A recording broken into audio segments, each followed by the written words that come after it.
পাকিস্তানের টাইগারদের ইতিবাচক পারফরমেন্স নিয়ে কথা হচ্ছে বিস্তর। আজ আমরা কথা বলবো এমন একজনের সঙ্গে যিনি বাংলাদেশ দলের বদলে যাওয়ার অন্যতম নেপথ্যের অনুঘটক বিসিবি কোচ সোহেল ইসলামের সঙ্গে। সোহেল ভাই, স্বাগত আপনাকে, ধন্যবাদ সময় দেওয়ার জন্য।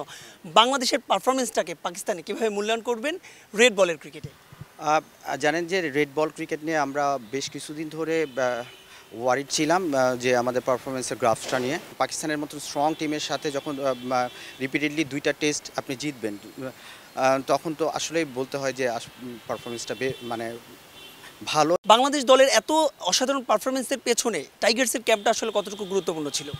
অবশ্যই গুরুত্বপূর্ণ ছিল। প্রোগ্রাম তখনই সফল হয় যখন ছেলেদের ওই প্রোগ্রাম ঘিরে তাদের গোল আসলে ক্লিয়ার থাকে যে কি করতে চায় তারা, এবং ইনভলভমেন্সি সেটা মেন্টালি এবং সেটা ফিজিক্যালি। সাদমানের বদলে যাওয়ার পেছনে আসলে আপনার মনে হয় কি দেখছেন আপনি?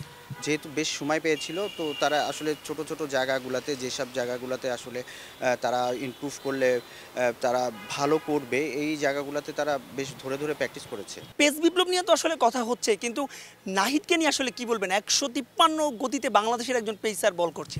আমাদের ছেলেরা ছোটোবেলায় যখন প্র্যাকটিসে আসে তখন দেখা যায় যে স্পিনার হইতে তারা চায়, কিন্তু এই যে নাহিদ রানা পারফর্ম করলো এবং 100-150-তে বল করছে, এইগুলা আসলে যারা ছোট আছে তারা আসলে ইন্সপায়ার্ড হবে। যখন কোনো বিদেশি কোচ থাকে না তখন আপনাদের ডাক পড়ে জাতীয় দলে, এর বাইরে আপনারা এই এইচপি টাইগার্স কিংবা বয়সভিত্তিক দল, দল এগুলো নিয়ে কাজ করেন। এদের জন্য বোধহয় একটা স্বস্তির জায়গা। বাংলাদেশ দল দারুণ পারফর্ম করছে আপনাদের কোচিংয়ে। হ্যাঁ, আপনি যখন দেখবেন যে আপনি কাজ করেছেন এবং ওইটার রেজাল্ট আপনি আসলে দেখতে পাচ্ছেন ইন্টারন্যাশনাল ক্রিকেটে, ওইটার ইম্প্যাক্ট পড়ছে, তখন তো স্বাভাবিকভাবে এটা একটা দারুণ আনন্দের ব্যাপার আমাদের জন্য।